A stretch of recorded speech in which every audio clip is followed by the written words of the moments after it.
Coming to you straight from the Rio Grande and beyond. Broadcasting to the four corners of the globe. So grab your seat, your coffee, or your sundowner. Okay, everybody, here we go. On point, as always. This is Gloves Off. Gloves Off.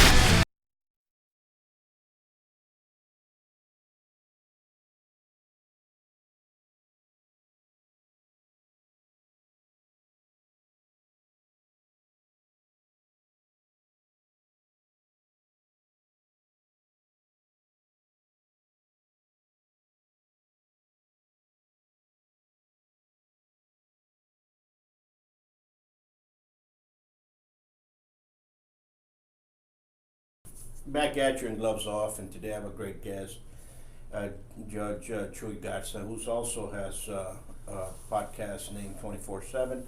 He's very active. He's also been interviewing all the candidates. We're gonna touch base today on what and how the elections are going, what we think, our opinions. You guys have your own opinions, which is great.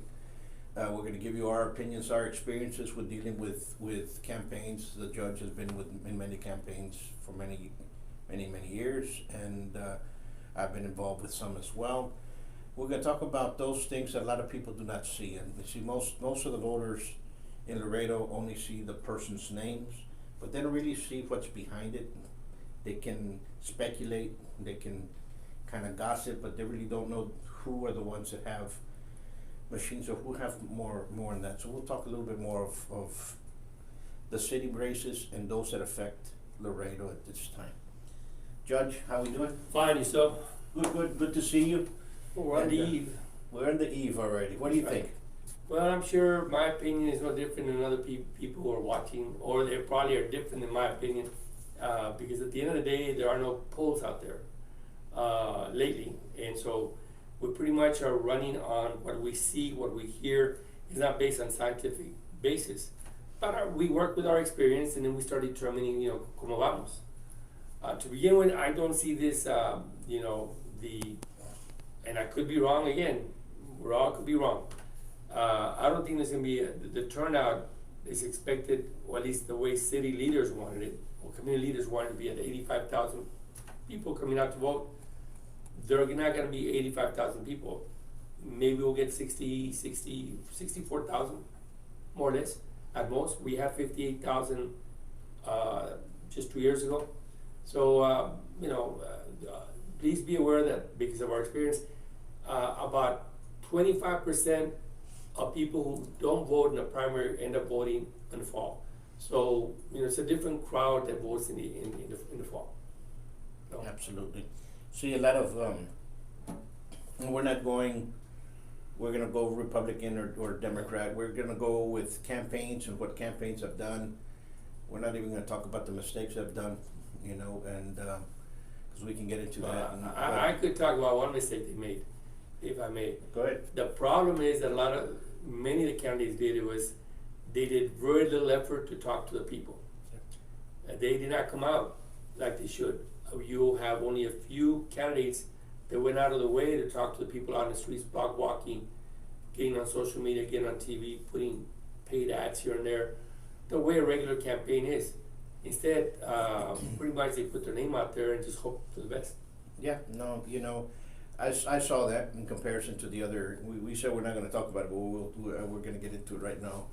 And what I see is a lot of.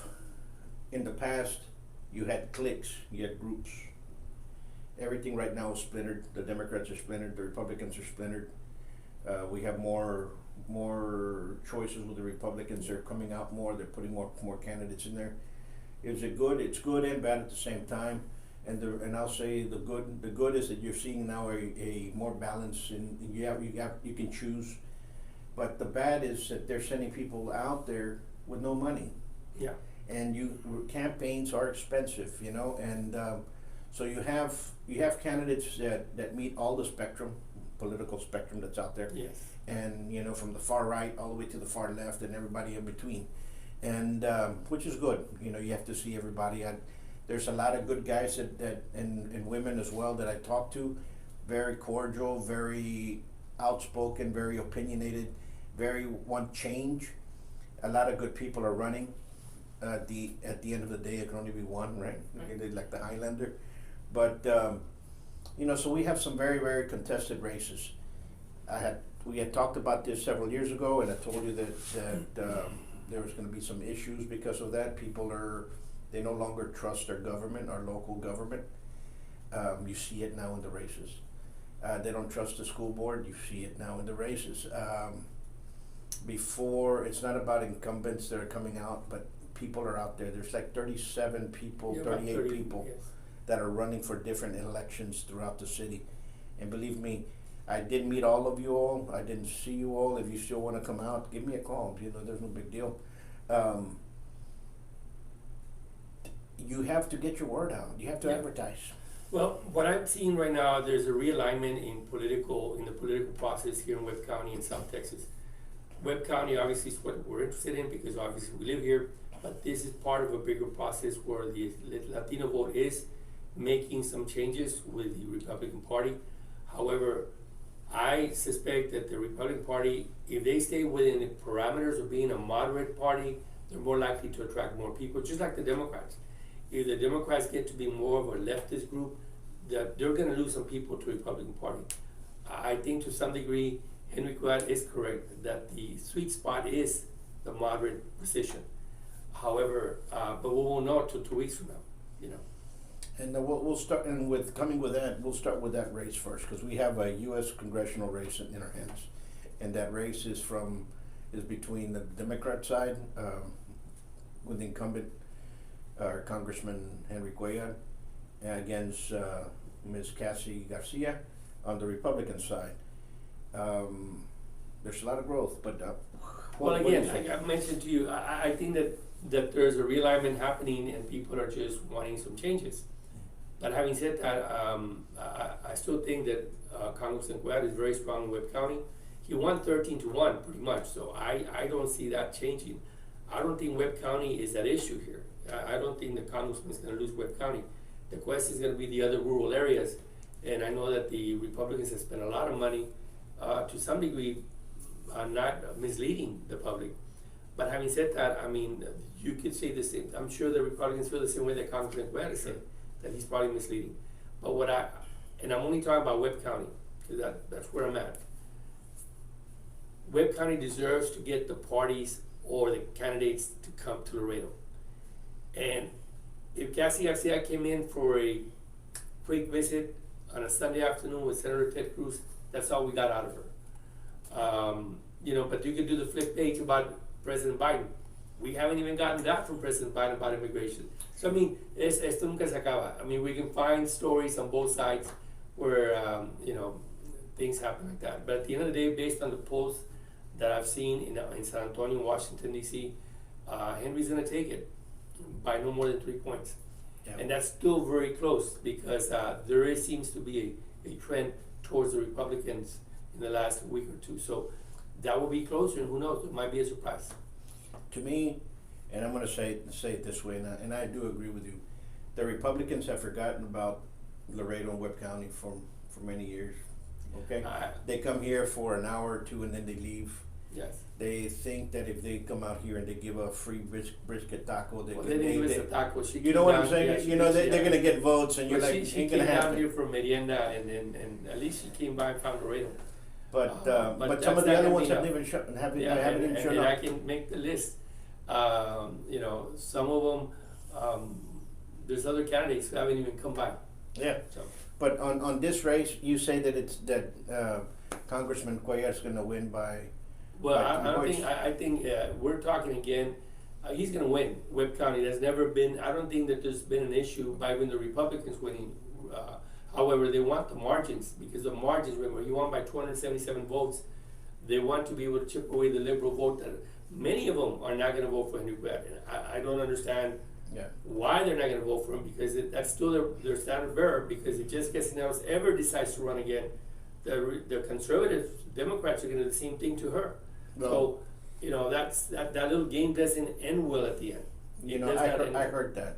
I heard a lot of the people that were Democrats that were supporting Jessica in the primaries are now switching sides and they're supporting Cassie, and because they think that in 2 years they can remove Cassie a lot easier than they can Congressman Cuellar.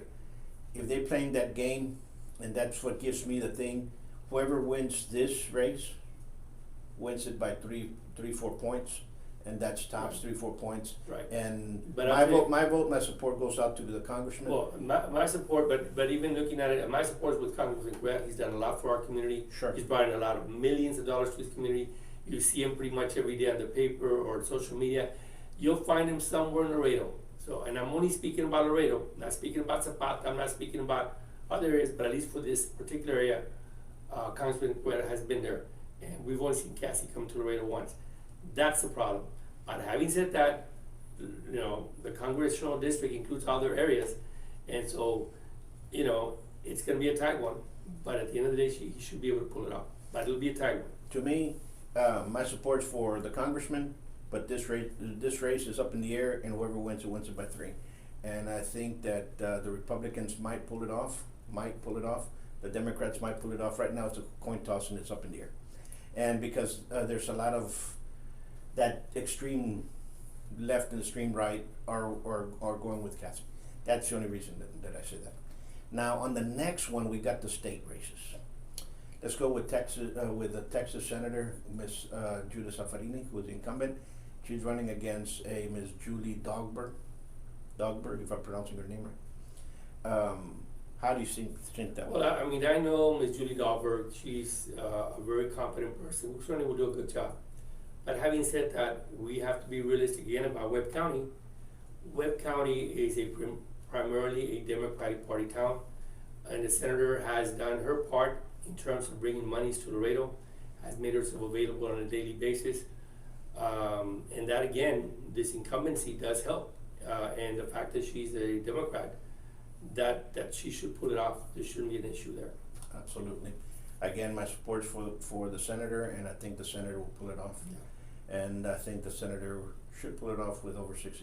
Yes. Easy. Over 65%. If she doesn't, then there's something's wrong. On the next race, then we got the Texas state representative race, which is the incumbent, which is our state representative Richard Raymond, and then we have Mr. Joe Brennan. Let me put it to you this way: both of them are very good friends. I've become very good friends with Mr. Brennan. I think that he's very competent of doing the job, but I don't think he's going to win this one just because the Republicans aren't there.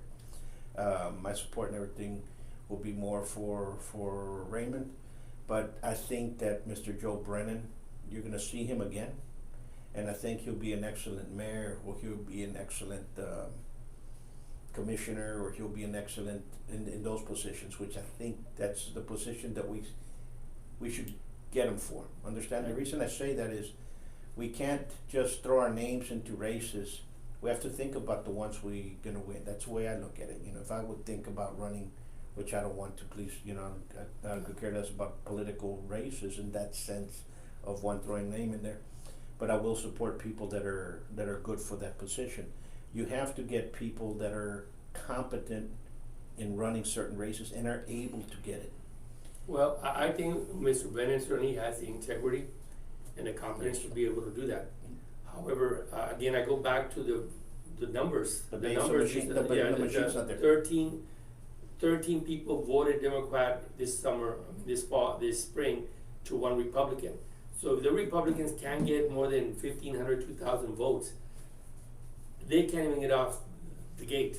And so really, this is one of those cases where not only do we have a competent Democrat who's brought in a lot of money, but he obviously knows how to campaign. He's a consummate campaigner. So I don't think that Mr. Brennan will.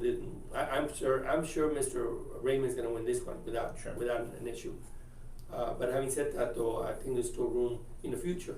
Yes, and I'm very confident that you'll see him, and the support will go with him if he runs for mayor, for city council, for commissioner, stuff like that. Yes, because I think he's very competent in doing that. But then we go into that, and then we're going to go. As we step down, our commissioner races are won. We have a Court of Appeals, which is, I don't know if it's number one or place two, place one, I don't know. Place which 7. one. Place 7.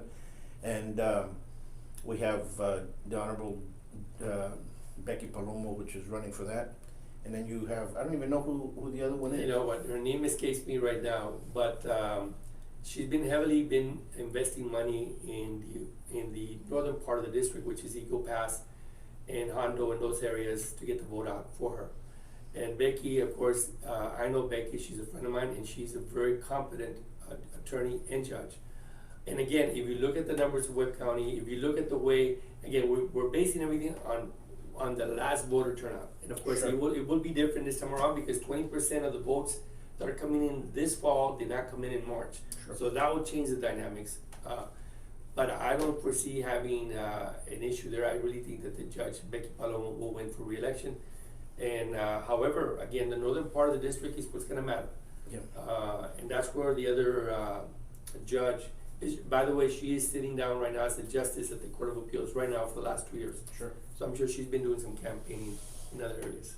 Yeah, but again, that's where the Republicans failed. The Republicans don't come down to Webb County. They forget about Laredo. They could care about less. They come down for maybe an hour or two, and then They come for a cup of coffee with the regular folks, and I appreciate they at least don't we need got it. that one out of it. But you know what? You have to come down here. You got to develop relationships, and that's the key to politics. If anyone wants to run again or run, it's about relationships. If you have a relationship with people in Laredo, or they perceive to have a relationship with you, then chances are they're going to appreciate you more. Chances are they're going to vote for you. But that's where the Republicans fail. They don't have relationships locally with the local teacher here, with the local student, or the local businessman here, or they don't have a connection with someone at the county or at the city hall. If you don't develop relationships with these people, these are the folks that are going to come out and vote. If you don't have relationships, then you're not going to win. And that's why Democrats keep winning 13 people to 1 person Republican here in Laredo.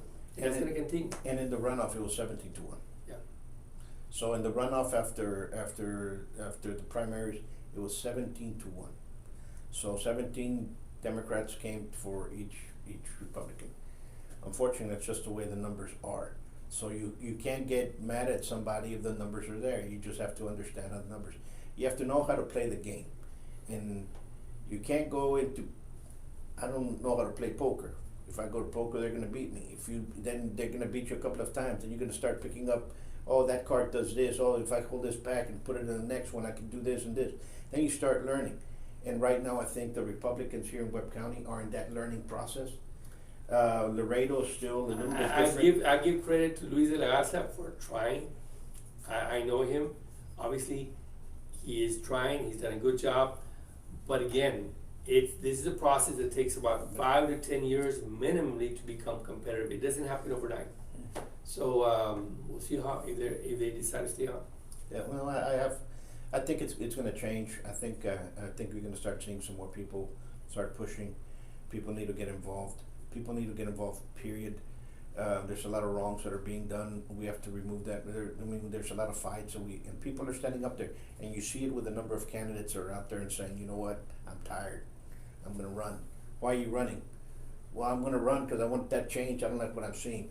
So we have to give credit to where credit's due for these people that are standing up and running. But also we have to start picking the ones that actually can do something and can change something, because we're in a very, very crucial place in Laredo, even though people think that. For me, Paul, there are 3 problems with the local candidates. For many of them, or not, for some of them at least. They tell you they don't care, or they're tone deaf about the issues. Number 2, they're just plain old corrupt. Or 3, they're incompetent. And if you show the voters any of those 3, then you're in deep trouble. And but if you don't have an option, you got to keep the guy that's already there. Absolutely. No, I agree with you. I agree with you 100%. So now we're coming down. There's a Justice of the Peace race, which is an incumbent was his Justice of the Peace, Judge Oscar Liendo, against Mr. Brian Martinez, real nice kid, real nice guy, young guy. I'm sorry if I called you a kid. I'm not trying to bring you down or anything, but I think everybody, you know, we're getting to that age that everybody's a kid, you know. So, again, I give it to Judge Oscar. And how do you see that? And I'll tell you in part because of all the positions running for office in the state of Texas, the one that's the closest to the people has always been the justice of the peace. And Oscar, the judge, has always, I don't socialize with him, but what I've seen when I was the judge and his type of work that he does, he's always been in tune with the public. And because of it, he's probably going to be the easiest position for him to win. Not to say anything bad about Mr. Martinez, but certainly because of the connection that he has with the public, the relationships with the people, the teachers, the principals, the kids could go with him, the people who have small claims over there, the people he's married, the people who get arrested to some degree, you know. Sure. They've all gone through the judge's office. And for the most part, I've only heard good things about the judge. So he should be pretty solidly reelected. No, I agree.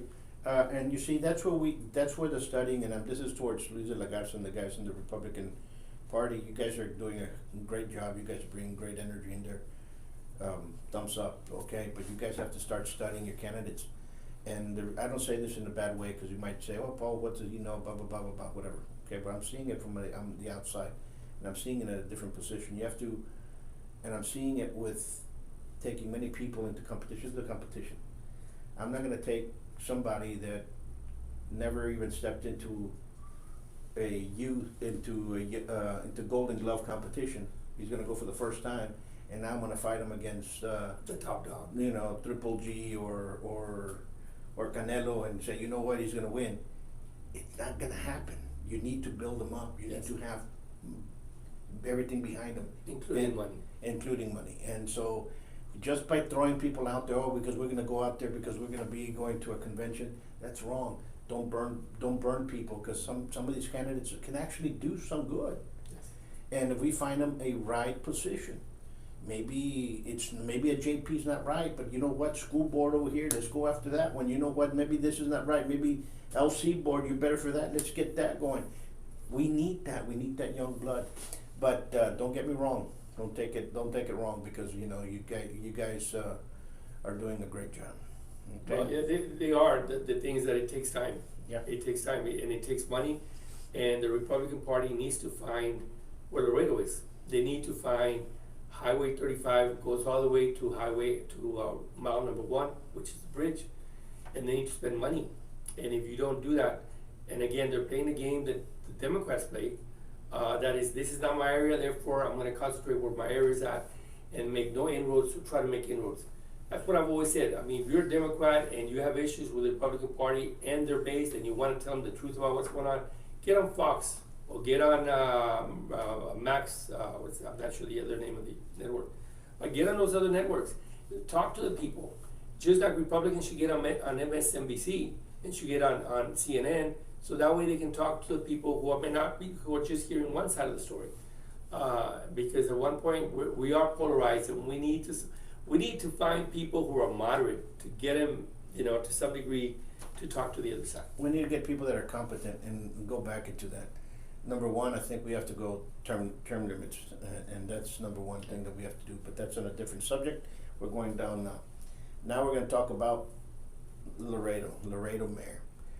The Laredo mayor has 10 people running for him, and nothing against ages, nothing against everything. I'm just going to go down the list. You have Roque Vela Jr., you have Citia Mares, you have Mercurio Martinez III, you have Gani Gonzalez, you have Dr. Trevino, you have former Judge Louis Bruni, you have Mr. Poncho Caso, you have Flipper Ramirez, you have a Mr. Juan Garza, and the last one is Kobe O'Brien. And number one, for all of you all, thank you guys for putting your name on the dotted line. But this race goes down to who has machines, who has people, and when I say machine, who has people to vote. If you're just yapping on Facebook, you're just yapping on Facebook. You need people to go vote. It's a big difference it's just a big because difference. you may be popular in Facebook or YouTube or some other site, but the reality of the matter is that you gotta have relationships. You gotta have a group of people, and if you don't have a group of people, you're not gonna win. I'm telling you, you cannot be the only one out there talking about the issues and not have a group of people behind you. And some of these candidates don't have anyone behind them. And I'm at least happy that they're running because it takes a lot for them to run, and I congratulate all of them for running. But you gotta have money, you gotta be around the issues, and you gotta have people. And at the end of the day, it's about people who get you in. And there's a difference now than the other elections. The smoke and mirrors, the mirrors are broken, and the smoke went away. It was blown away. So there's no magic tricks. And if you are a candidate that's been used to that, all because of this, and some of those machines think that they can camouflage your errors, not today. This election is going to be straightforward down.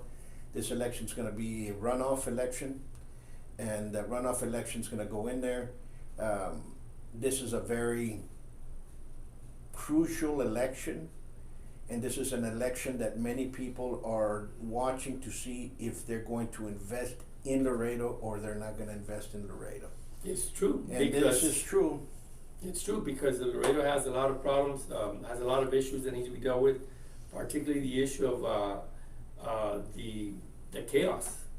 And I mean, there's some good things happening in Laredo downtown, and I'm glad some good things are happening because the workers themselves are doing a good job. But some of the policies, the fact that we do not have a city manager yet, the fact that I don't have to go through all this, but through all the problems that we're having, we need to have a good set of city councilmen to make it happen, and a good mayor. Absolutely, and a mayor that understands, and that's a key point. If you're understanding and has to be able to balance. But you gotta, like I said, I go back to what I said earlier about a mayor. You gotta have a mayor who listens. If you listen and if you just say I'm right, I'm always right, and I know all the answers, then you're not the good mayor candidate. You're totally the wrong person. A leader is the one who listens to the people and sort of nudges them to where you want to take them, but you got to listen to them, because sometimes the good ideas come from the regular folks. So you got to have that open mind. But if you come in and say plan 1 through 10 is a correct plan, I know and you don't know what's good for you, then you're not listening to the people. You cannot be tone deaf. Again, you go to the 3 issues that I talked about: incompetence, corruption, and being tone deaf is the worst thing that we can have in a candidate. Absolutely. So right now, I'm going to put, this is a runoff. And just because of the way machines are, and you're talking again money, if you went inside this without any money and you went inside this thinking that, I don't know, leprechauns were going to help you one day or something, listen, I'm sorry, but you need money, you need people, and if you don't have that, you're not going to go anywhere.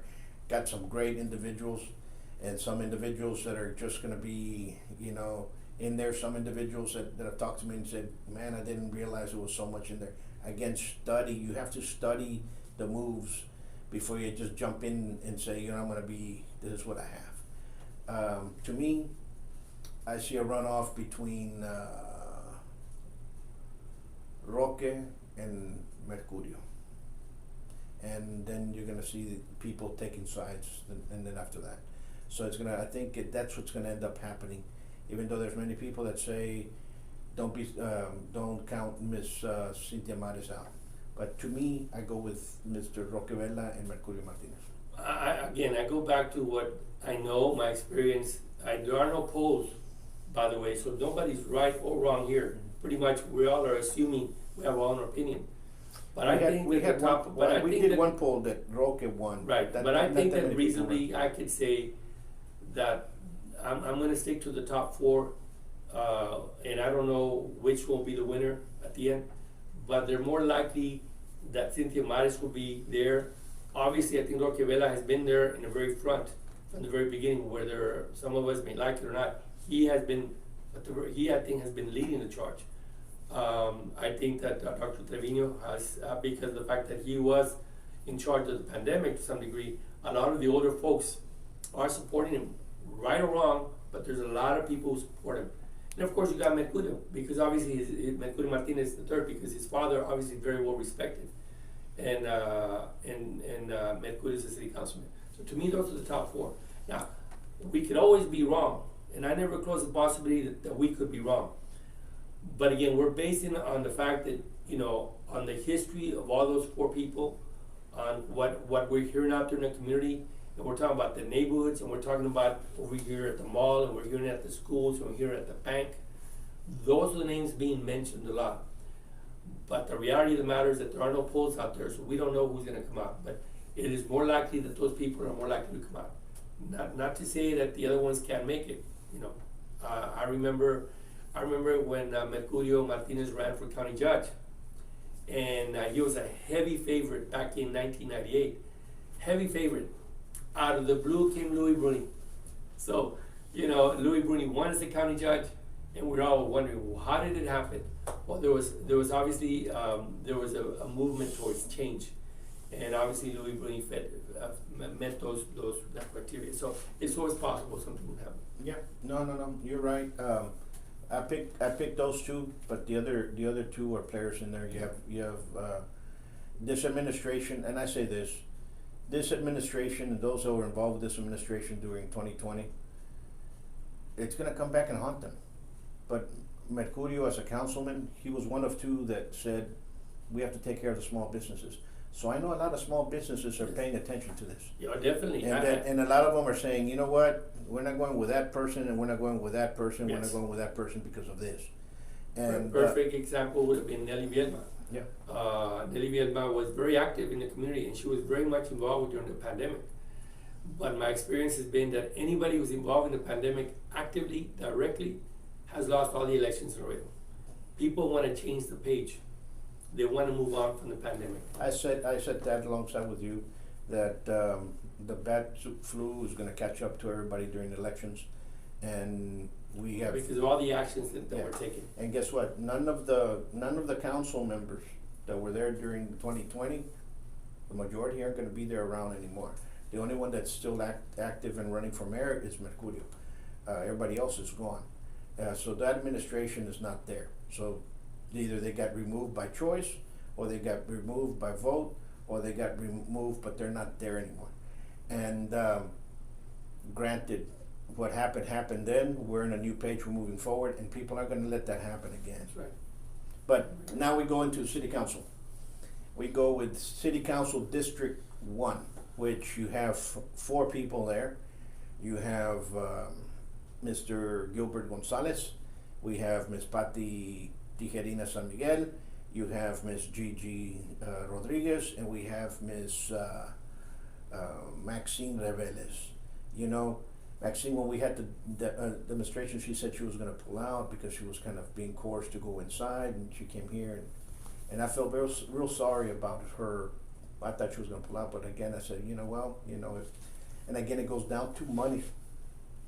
You can't just jump in to a race and you don't have no money. There's a lot of expenses in there. You have to buy. They start with shirts, number one. They start with signs. They start with stickers. They start with push cards and all that's printing. Yes. They start with just that. Just with that alone, yes, you're right. You know what I'm saying? I think that in South Laredo the rules are different.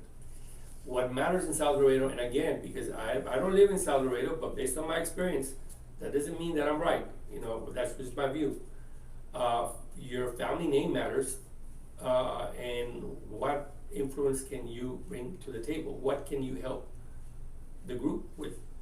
And you've got two very powerful groups out there. If you want Jesse Gonzalez to be a member of the city council, you're gonna vote for Gilbert Gonzalez. Whether we like it or not, that's the way it's gonna play out, because that's normally the way it plays out. But Gilbert is his own man, and he's done well for himself. Same thing goes with Patti Tijerina. If you want the Tigerinas to control, as always been the story in the last 20 years in Laredo, then you're gonna vote Patti Tijerina, because then she has access to city stuff that happens, and she works for the county, so the influence continues with the Tijerina name. But having said that, that doesn't necessarily mean that Patti Tijerina will do that, but that's always been the story. And then you got Reveles. And Reveles, if there's a shocker of an election, in the city of Laredo, not only is Cassie Garcia will be a shock, but so would be Maxine Reveles. Because she will be going against the very powerful groups of special interests in South Laredo of Gilbert Gonzalez and Patty Tigrina. They both come in with very strong support from the neighborhoods, from their own families. They got connections all the way through the state, through the county. I mean, they got connections because either their relatives are in there or they themselves have positions of power. That's not to say that that's bad, because that's always good. I mean, look at Henry Quaid. He's brought in a lot of money by having influence over there. But having said that, but Reveles can win and get into a runoff, that's going to send a huge signal about South Laredo, that South Laredo is no longer a part of the old clan. This is the new South Laredo with Maxine Reveles. But who knows? We'll see what happens. Well, how do you predict that in the sense of runoff and all that? Well, that's a good question. You got two powerful interests there. Obviously, I still think that Gilbert Gonzalez at the end should be in the runoff, will be in the runoff, and probably Patty Tigrina, because she works for John Galo, and there's also there a strong relationship. So this is a continuation of influence in the county into City Hall. And while it's good when we're able to work things together, it's also bad because then power continues to stay concentrated on certain families.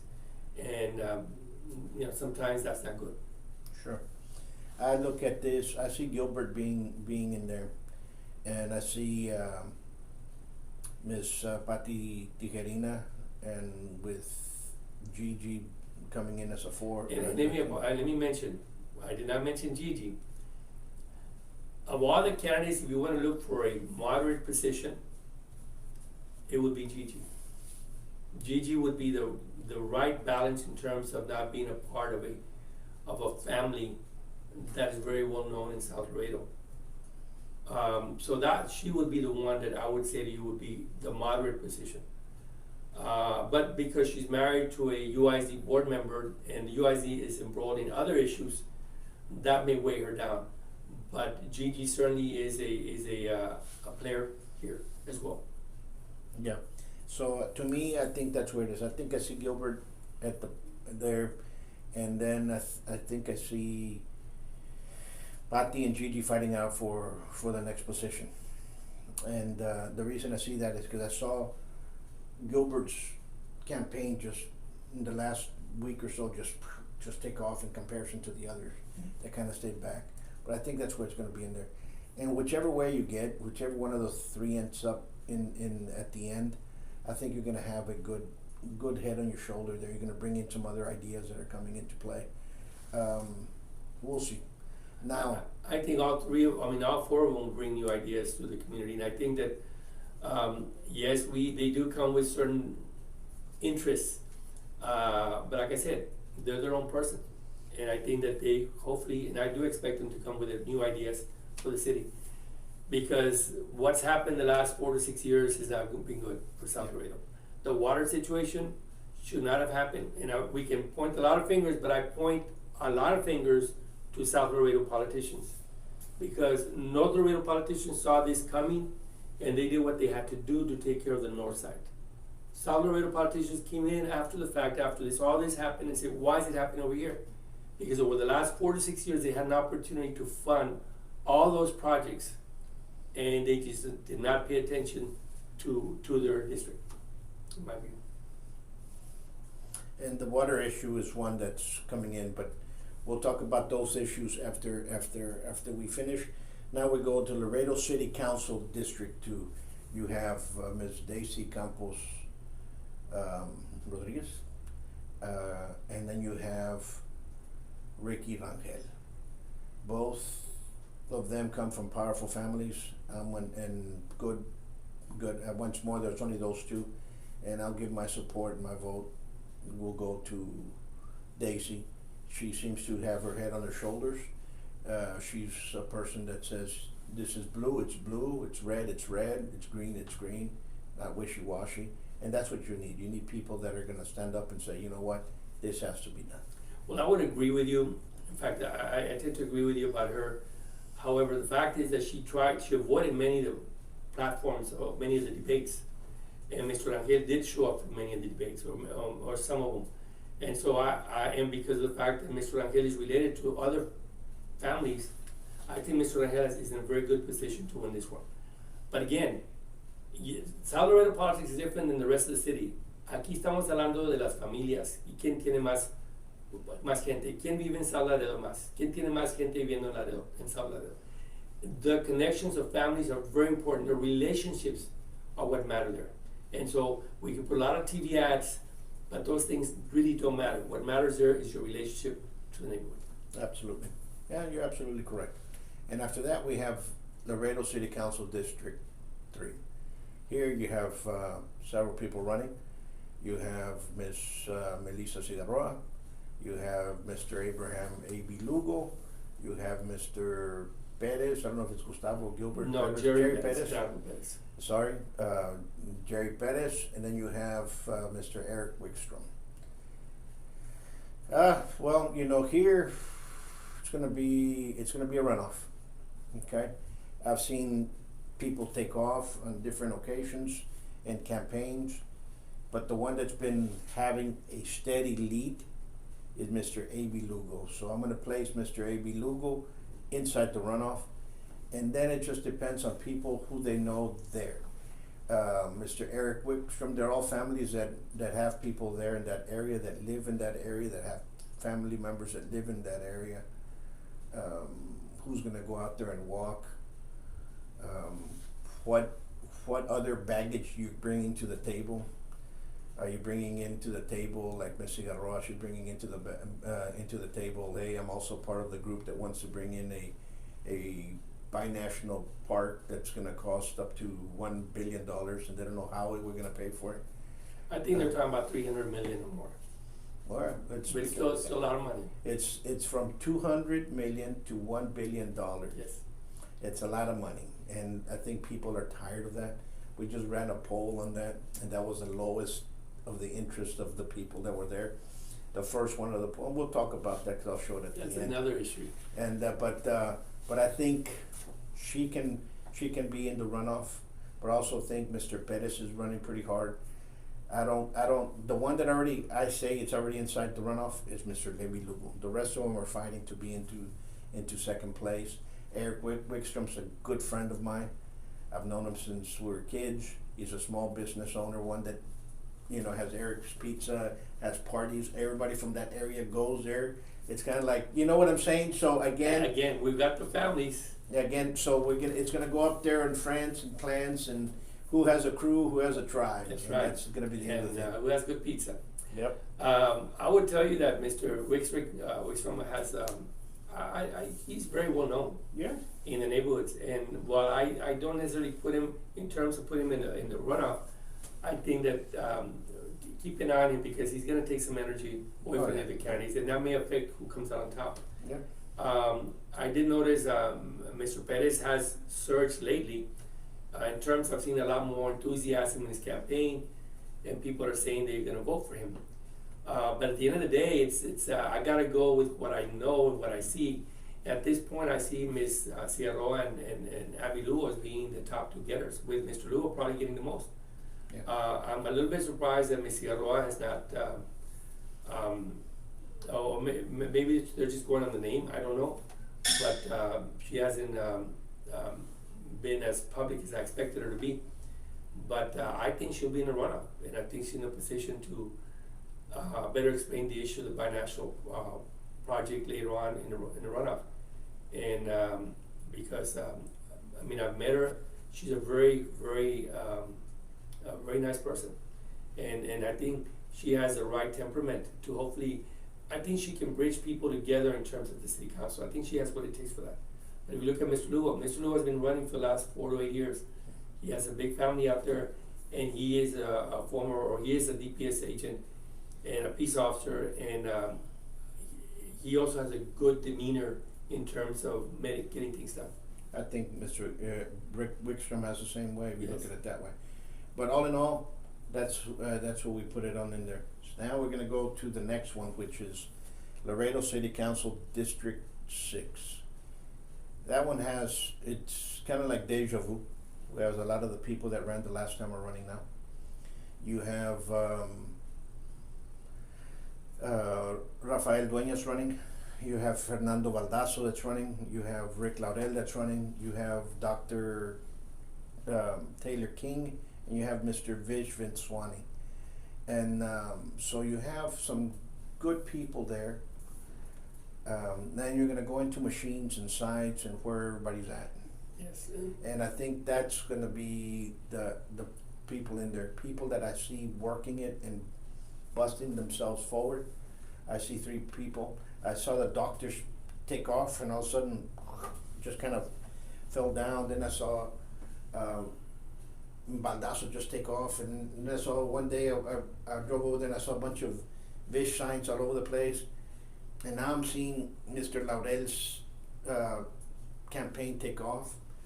And then you start seeing Rafael Dueñas really coming up there and kind of keeping a steady float. He's the one that's kind of had the steady float out of all of them. And then everybody else is kind of just peaking and bringing and coming back. So again, this race is going to be one that,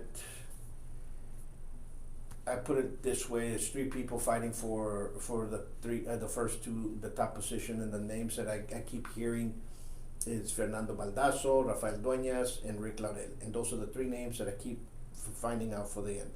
Some other people, every so often you get somebody that talks about Vish. But apart from that, those are the names that I hear now. Well, again, we're very lucky in the north side to have 5 good people. They're all good, decent, not only decent, but I think they're competent. Any of them could win. But we got to decide only 2 can go to the runoff. And it's just, so I got to go down again to the issue of the experience and what I've seen and the enthusiasm level that we have, because there are no polls. So whatever you and I say right now will be different in a day or 2 because someone else is going to search. And so we never know at the end of the day. However, but what I've seen a lot of consistency, I think pretty much a lot of people were surprised with Fernando Baldasso. I think he has a network of people in the community who've known him for many years, who have seen the type of passion he has for city government, and have seen him campaign. And I think that he may very well be one of the top 3 people who are going to be in a runoff. The other person, of course, in my view, and again, it all is just, it just depends on who you're talking to. But I think that Vish, while he may have, we all have haters, and I know Vish could probably say I have haters too. But having said that, he has been pretty consistent for the last 4 to 8 years of being involved in community affairs. So to me, the fact that they didn't talk about the past stuff about Vish, that they talked about, okay, Vish has come in and talked about the issues, I think that helps Vish. And so I think Vish is going to be possibly in there.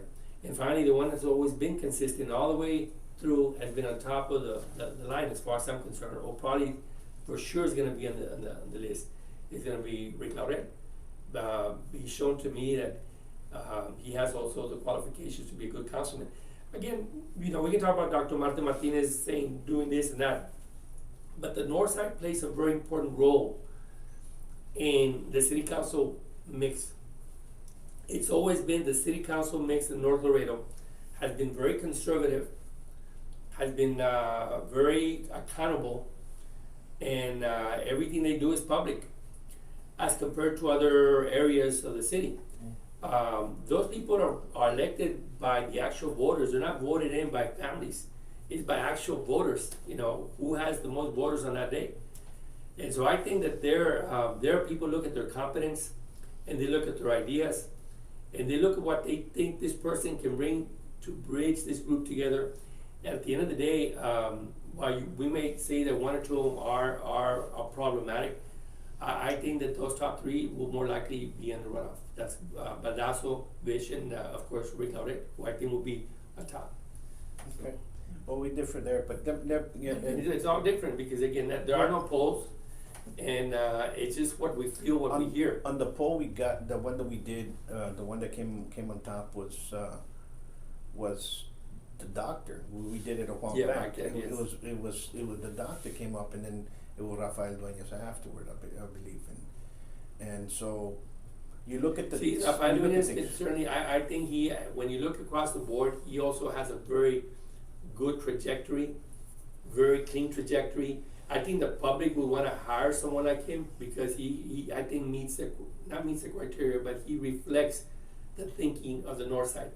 The concern that I have about him is the fact that he didn't publicize his name out there. He didn't get his name out there as much as he should have done, because he should know that Vish has a long name. I mean, has a long history, and so he really has to campaign against that long history. And I think at the end, the fact that Baldasso came at the very beginning, pushing his name, pushed everybody aside, all the newcomers aside, to get that position to be able to be considered. Dr. King could have done that or should have done that and can still do that as well. But for whatever reason, they stopped advertising, or they got lost in the shuffle. So I still think, again, at the end of the day, the one who won the newcomer award would have been Fernando Baldasso. Sure. And I look at the whole thing, and then you have to start looking into what are the problems. We just did a poll, and we put it in there, and I'm gonna get inside here, and I'll show it. Okay, I'll show it for you guys to see. But the questions that we asked were a little bit different. What are the concerns of the city? What are the concerns? What are the concerns? I'm going to bring it in. And number one was the water utilities need to fix the water lines and pipes. The second most highest concern was roads need maintenance. Third was security at our border. Fourth was business-friendly atmosphere, which we don't have, even though they claim they don't. They don't have to. There's things need to be done. The fifth was the water. The problems that we have that they need to fixing was continual water bans and water boiling. Okay, the continual issue with that was one. The last one was the tax increases that we're getting. That was another concern. And last, what people wanted was that $2 million to $1 billion binational park. And those issues, and there's a lot of candidates that are fighting certain ones and saying they're holding the banner and their standard and they're standing there and they say, I'm against this, I'm for this, I'm for that. And great, we understand that. But there's a difference from you becoming the most popular or the most favorable. And those are two different things. You can be the most popular for this issue, but that doesn't mean you're the most favorable for the people to elect you to be put against. And you have to be then you have to understand that. You might be maybe your thing should be, even if that doesn't happen, maybe you should go somewhere else. People are setting aside the activists becoming candidates. Well, that's my concern. Yeah. That's my concern, because we're seeing single issue candidates running for city council, and that can tilt a vote here and there. Yeah. And that's my concern. But having said that, one thing I do want to point out, there's two points before. I cannot overstate the importance of the mayor position. The mayor's position sits on the MPO, which is the chairman of the MPO, which is the organization of public officials that oversee the monies for transportation. Sure. And also the planning for our community. And so if we do not get a true leader with a vision and who listens to the people, then again, we're going to continue to meander through problem by problem, crisis and crisis. We need a leader with a vision in that position, because we're talking about more than $1 billion just in transportation, and the way those tractors, trailers are going to go. Our biggest market is, like I've always said, the Pan American Highway is our number one business while Laredo exists. If it wasn't for Highway 35. So if we don't pick the right mayor to be on that committee, then we're going to continue to waste money, and we're going to continue not to be able to be smart about how we invest in our community. And businessmen are not going to want to come to Laredo. Absolutely. And then finally, number two, the most important thing those city councilmen can do, which almost none of them talked about, is the selection of the city manager. Because at the end of the day, the city manager runs the city. And a city manager who's going to put the finger on city councilmen who get involved in city manager issues. That's who we need, a strong city manager. And so if we keep hiring the same types of people back on city council, we're gonna get the same result. And so I just wanna let the voters know those two issues are very important, who we hire for mayor and who we hire for city manager. Very important. Absolutely. I couldn't agree with you more. Listen, folks, Laredo is the #1 port of entry. And it was both land and sea. And it'll probably continue being that, and we'll continue seeing growth with that. But remember, truck drivers do what? They drive trucks. That means what? They can drive all the way through here. So on 35, there's a McDonald's here. There's 3 McDonald's on 35 just leaving Laredo. There's one in Ensenada, and then there's one in Cotula, and there's one in Pearsall, and there's one all the way up 35. You find one. Listen, truck drivers are going to pass by. They're going to continue using that, and they're going to continue using those fast food restaurants. So if you want to invest into a franchise to open up another McDonald's or Burger King or what have you in that sense, please do so. We need the jobs to stay in Laredo besides just fast food restaurants. We need manufacturing jobs. We need people to start building. We need people to start producing, and that business friendly is not here. Somewhere along the line, Laredo lost it. You saw it the way business owners were treated during 2020. I mean, it was pitiful the way they were being treated. They were treated as criminals when they were trying to make a living, and then they happy-go-lucky to high-five each other like, oh, we're doing a hell of a job. Listen, we have to sit down and we really have to think. We need people in there that can negotiate, that understand small businesses, that understand that problem. And when you look at the whole spectrum, there's very few there of those 10 that actually own a small business, that have run a small business. Many of them have always worked for the system, and when you work for the system, it's a lot different. You become a hay boy, and that's a different story. Yeah, well, that's right. And if you do need to hire some businessmen to be public officials, so they'll understand about making payment and paying taxes and paying salaries and so on. But that's a different story. But it's another issue that we didn't discuss, and that was the issue of the bridge in South Laredo. Again, right now the county and the city are slowly cutting up the pie and deciding what they're going to do with this money and what they're going to do, what bridge and where they're going to put it and so on, and who wins, who loses. By my discussions in South Laredo, in Rio Bravo, El Cenizo, those people are telling me that their leaders are not being a part of they're not part of the discussion. So again, true leaders are the ones who listen to other people. And so the mayor is very critical here, that he or she listens well, and that they bring everybody to the table, not just themselves to put the money in their pocket in regards to their entity. So I'm hopeful that the county and the city can do that and go talk to Rio Bravo as soon as the election's over and Cenizo, and bring them to the table. And again, the more areas that we grow and we spend the $1 billion or more that we're going to get across the county, the better, because we also need to open up land outside the loop. We need that outer loop. But let me tell you what's going on with... That's why the city manager is important. That's why the mayor is important, because they need to stand up to some landowners out there to say, we want to lower the prices of those land deals. You need to build land. You need to build those highways outside the loop. Let me put it to you this way.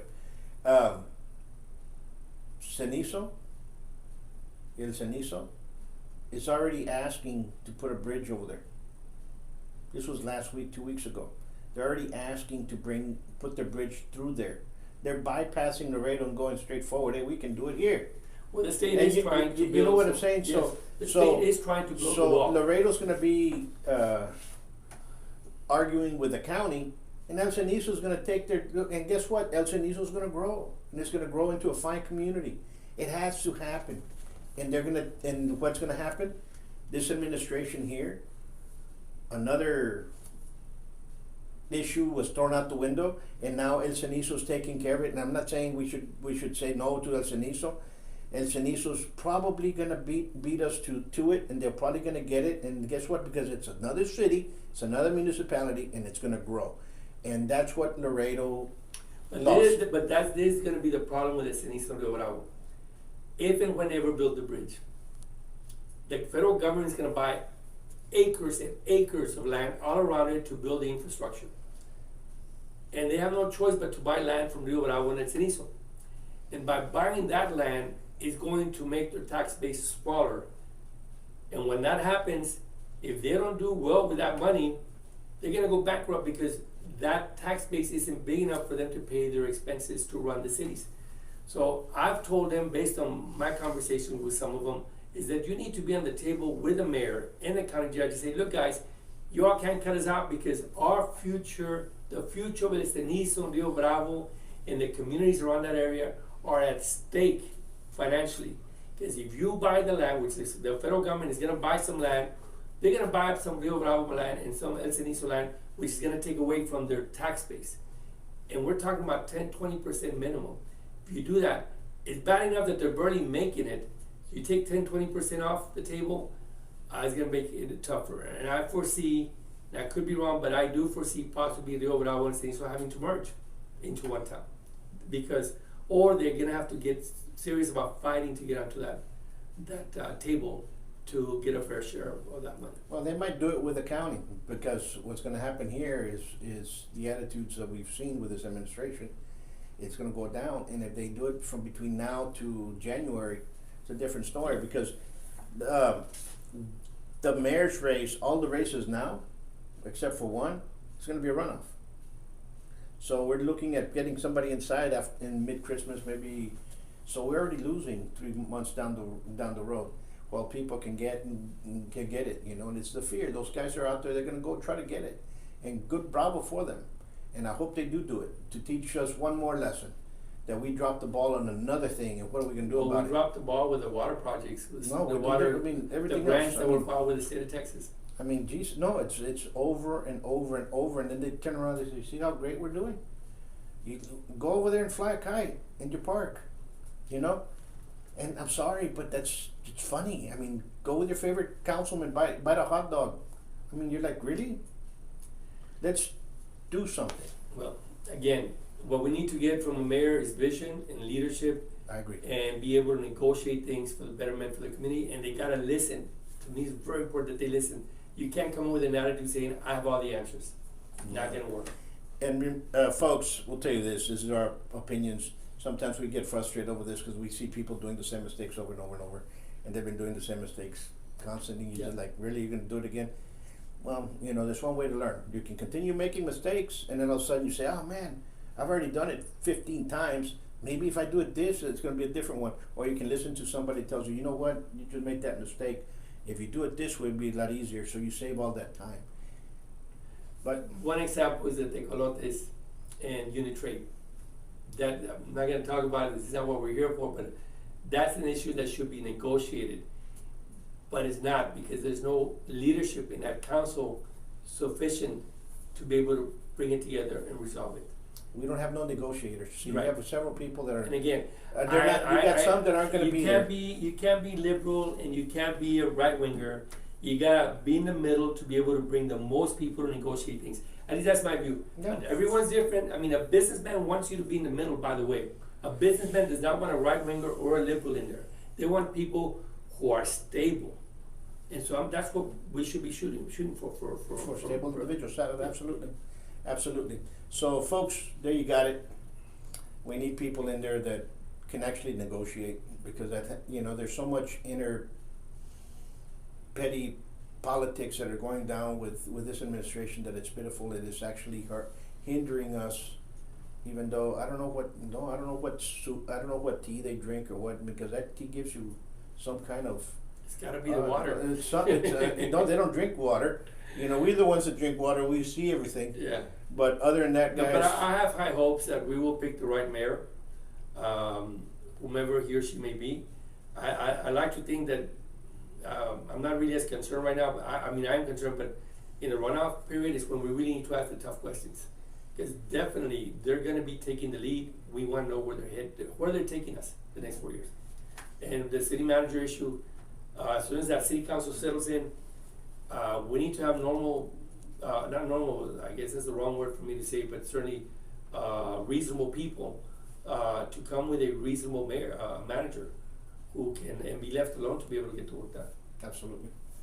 Folks, until next time, early vote starts tomorrow. And guess what? That's October 24th, all the way through November the 5th, I believe. And remember, you can go vote in certain areas. It's a lot easier. Get it done now, because a lot of people say, "Oh, I'm going to wait till voting day." Then they can't find the precincts, and then they don't vote. It's very, very crucial. Teach your children how to vote. If they haven't registered, take them with you and register them there. You know, let me tell you right now, you're not going to be able to vote if you're not registered, but you can register your anyone right now so they can vote for the runoff. So I would still recommend people to register. Absolutely. So they can vote. Absolutely. And take them out there. Teach them how to vote, folks. And for all you candidates that are out there, listen, in 2 weeks, this is over. And bravo for you guys putting your names down in there. Don't lose hope. You guys were sent to send a message, and hopefully the message resonates. Continue working with the people that are there. Yes. Don't get hate inside you because you lost or they didn't vote for you. Maybe it wasn't your time. Maybe it was other things that would go in there. Go back and analyze your campaign. What did I do wrong? Instead of just no, that's a bad attitude to take it. I'm going to tell you right now that there are some good people who are going to lose the election. There are good people. There's a lot of good people that are going to lose. So not all the good people are going to win out. They're not. Some good people are going to be left behind. And the reason they're going to be left behind is because you don't have the machine. There's some of these people are running because they already know the machine. There have been people that have been involved with campaigns. There have been people that have been involved with block walking, with getting the votes out, getting everything else. It's a big issue. And people think that, no, I can just write my name down there and here's $5, here's my entry fee, and I can go in there and I'm going to win. Ain't going to be that way. I want to clarify something if I wasn't clear about it. We're going to leave a lot of good people who are not going to win in South Laredo, North Laredo, West Laredo. Good people live everywhere. It's important, like you said, Paul, that we learn from why we didn't win and come back maybe in 2 years or 4 years, that we find another way of being a part of it. And if you don't win, that you ask that you be put in a commission or a committee so you can put some experience in there. And that way you can get that experience in 2 or 4 years. But there's, they're all qualified. Most of these people are qualified. I'm just saying that not everyone, the good people, are going to win. And so we need to understand that you got to try again and try again if you can. Yeah. Folks, you all be safe, stay safe, and go out there and vote. Exercise your right to vote. Our opinions are our opinions. They're not here for you guys to go out there and take debate or call us names or what have you. If you want to do that in your own time. But we might get some things wrong. Now we're human. We see the things in a different. Don't be surprised we get one. I mean, at least one was gonna be. We're gonna look at things. I'm looking at things differently. Yeah. I look at things a lot different than others. I look at not only how social media is, how people react to the comments, how people have past experiences of people. There's a lot of things that goes into this. How they're advertising, why they're advertising this way. There's a lot of in there. So again, there's a lot of good guys out there. Vote for the one you like. Don't get pushed into voting. Don't get coerced by somebody saying that you need to vote or they'll pay you for your vote or what have you. None of that exists. It's you and your own time, and put them in there. And there's a couple of write-in candidates as well. And that's right. And so look at those as well. Until next time, much peace. Thank you.